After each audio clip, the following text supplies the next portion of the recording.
Hi, I'm Grey Tiger, and today we're going to be taking a quick look at the preview for the patch 1.1, which is due sometime in April. So I'll give you an overview of what's coming, share some of my thoughts, and we'll see what we can look forward to. So we'll just skip this forward. It's probably going to be marketing bull. So here we go. 1.1 is the first of the large updates to the game, currently slated for early next month, so early April. So maybe we'll get it the second week. I doubt we'll get it the first week of April, maybe the second week. This build will introduce a swatch of changes across a variety of areas, including design improvements, gameplay fixes, and fundamental changes prioritized and based on the feedback we've seen since launch. Okay, so that last one there kind of tells me, and the things that you want changed because you didn't like them, which is good. It's good that they're listening and are willing to make changes. Although with the way things have gone, with such a large part of the community being unhappy about release, and a large number of players leaving, I don't think they had much choice but to listen and accept that they'd gone and screwed up. Okay, the realm of chaos. Now this is the big one, of course. It's been one of the most prevalent discussion points amongst the community. So if we translate that, it's been one of the most hated mechanics amongst the community. And we're using this update to implement several bug fixes and gameplay tweaks that change how it fits in the mechanics of the game. Okay, so first up, the strength of negative realm traits has been reduced by roughly 50%. Okay, good. The realm traits, negative realm traits, could get very nasty. It's nice to see that they've been reduced. If they're reduced, you're not going to feel like they're such a burden, which means you're not going to feel like you need to go into your capital and just sit there for a few turns to get rid of them. So, a positive change. Daemon Legendary Lords will no longer be burdened by negative traits of their respective patron god.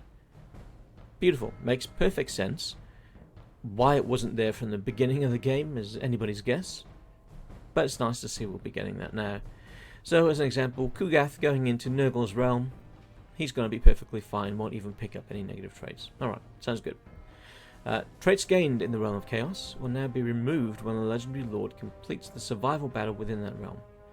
Okay, so if you go into the realm, let's say we go into Slaanesha's realm, but we're not the first one there. So we go in, say turn 3, we pick up some negative traits. Our rival gets to the end first, kills the lord, and then we get kicked out. So we're kicked out with the negative traits. So we're being affected by them outside. Okay, that's all fine. If we go in and we end up killing the lord, then we've only got these negative traits on us for maybe 3-4 turns. At that point I kind of ask, what's the point? Maybe they should just be removed completely. I don't know. Maybe it's just me. Alright, moving on. When a player intercepts an AI Lord at the Forge of Souls, their souls will now be lost, forcing them to restart their collection. This should make it easier to disrupt the Souls race. Okay, yep.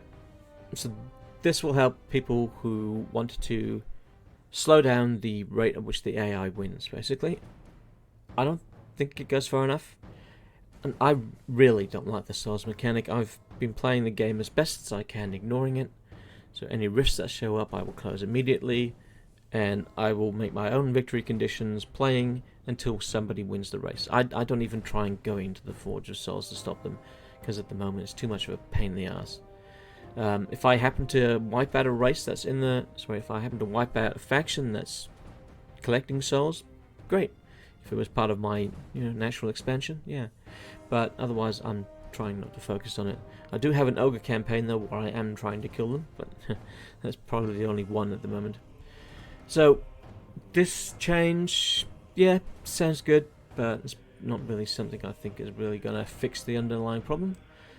The protection building chain can now be used to prevent rifts from spawning in the province in which they're built. I like that change, it's very nice. So at the cost of 1 building slot, you can prevent rifts from ever showing up in your territory again. Yep, I am very, very happy to see something like that happening. I didn't expect something like that, but that's good.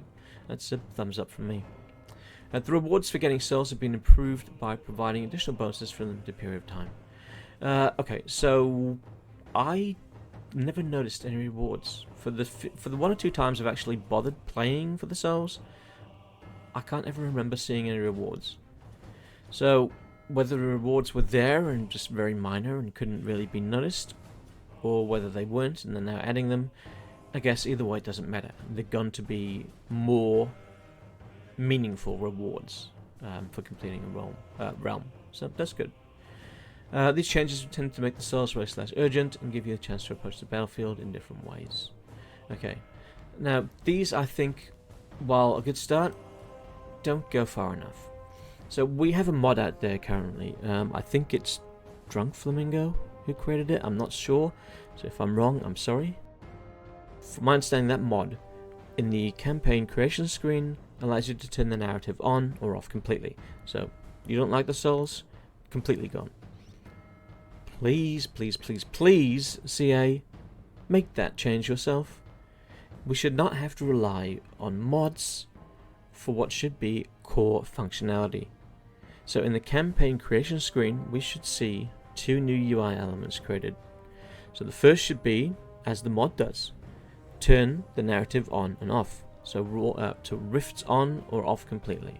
So somebody can play the game at their own pace without even having to care about the realms of chaos. Okay?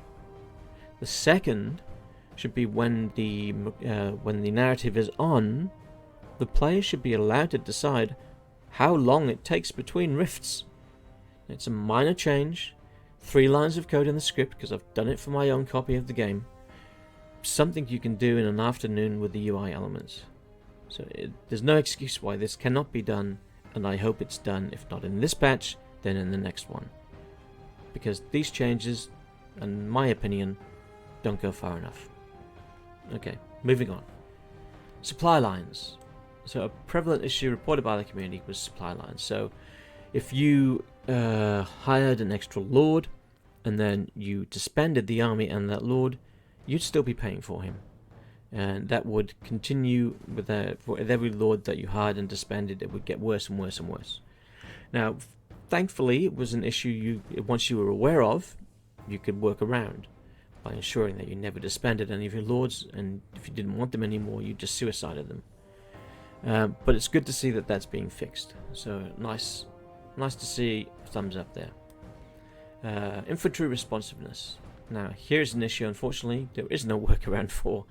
So infantry doesn't really listen to your commands in this game. They have a mind of their own a lot of the time.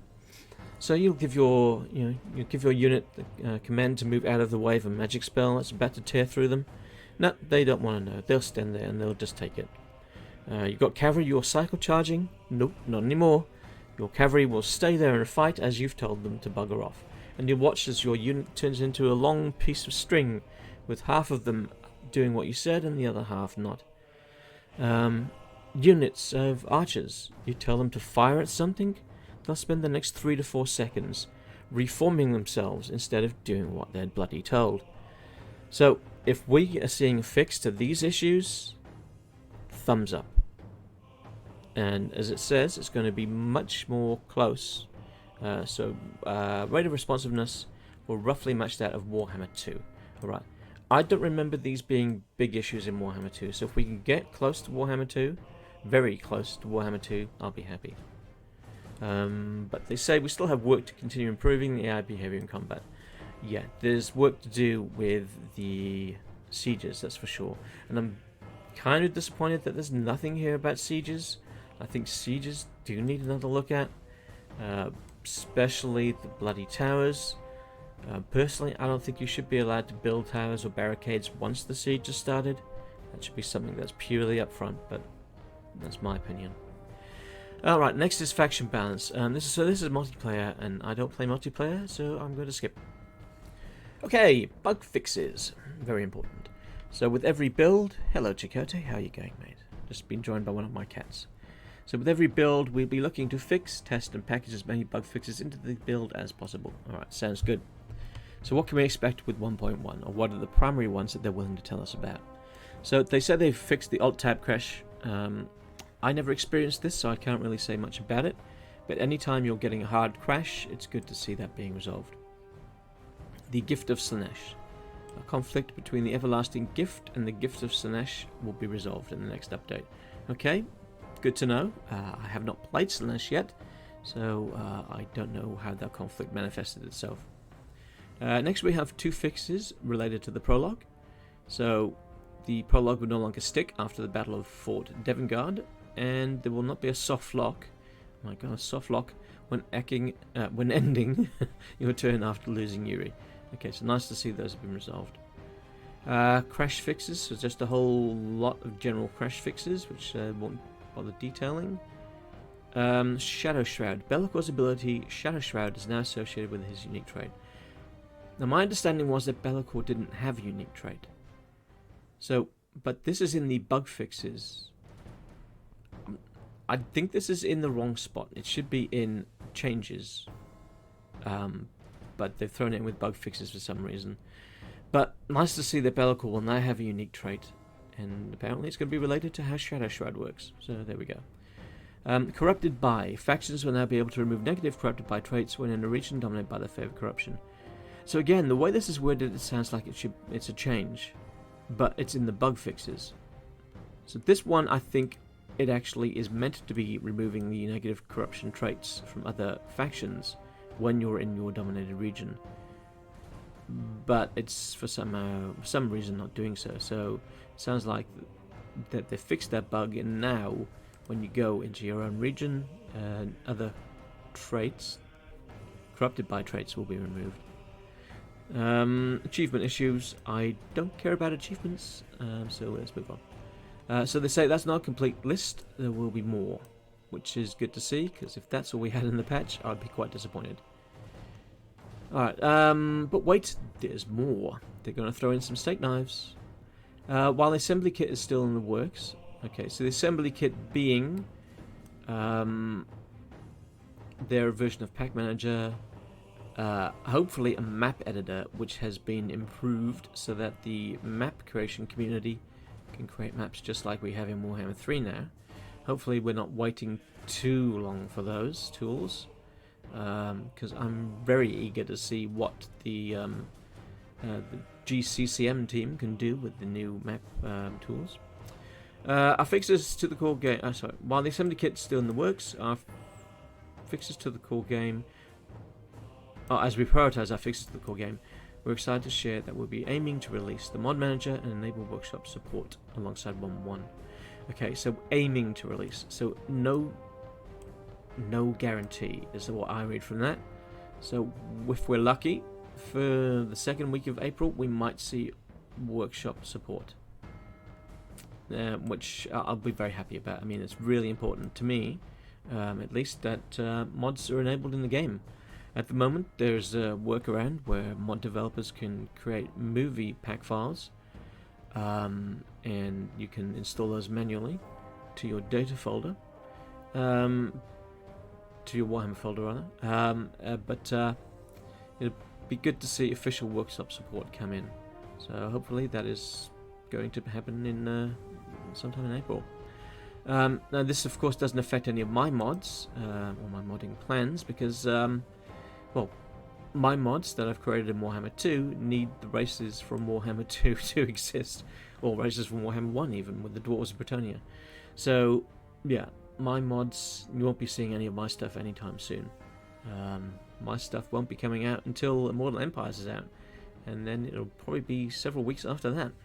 So I guess I've got time to kick back and relax.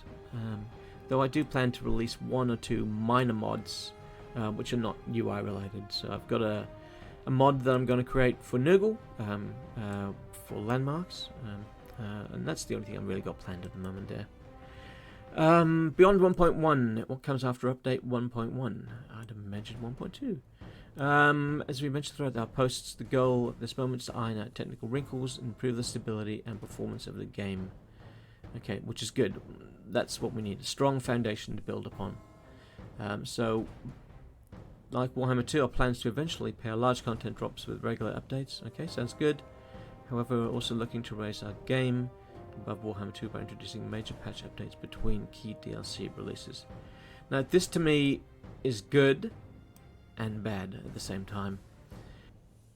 It's good that they're going to be releasing these extra bug fixes and balance changes from a player's perspective. from a modder's perspective, it's more stuff that we've got to worry about changing for our mods to keep them in line with the thing. So it's a double-edged sword there. But I guess on the whole it's positive, because let's face it, the number of people that use mods is pretty minor compared to the player base as a whole. And the number of people who create those mods is pretty minor compared to those that use mods. So it'll negatively affect a small proportion of us. Alright, so 1.1, beyond 1.1, looking ahead to Warhammer 3 roadmap. We know that many of you are eager for a long-term roadmap of what's coming, which very much includes many devs here at Creative Assembly who are excited to share their plans. We're in the process of putting together a look at the year ahead. We hope to share after the 1.1 update. Okay, so if we get the update maybe second week of April, then by the end of April we can probably expect a roadmap. Now, I'm thinking that the Grand Campaign / Immortal Empires is probably still around the middle of the year. Although, actually, given the poor release, that might have been pushed back, maybe July, early August, who knows. But yeah, we're not seeing Immortal Empires anytime soon, I don't think. Closing out, and we just got another wall of marketing speak. Alright, so just a recap. So we've got much needed changes to the Realm of Chaos, which I don't think go... Oops. Turn that off. So we've got much needed changes to the Realm of Chaos, which I don't think go quite far enough. We've got fixed to supply lines. Yep, that's good. Fixes to infantry responsiveness. Yep, that's also good. Faction balance changes for multiplayer. I'm sure that will make them happy. Bug fixes. Very good. I hope to see a lot more than that. And possible release of the mod manager. So all in all, it looks like we've got a fair bit to look forward to in 1.1, assuming that all goes to plan. I'll have another video coming out later today, looking at the landmarks of Khorne.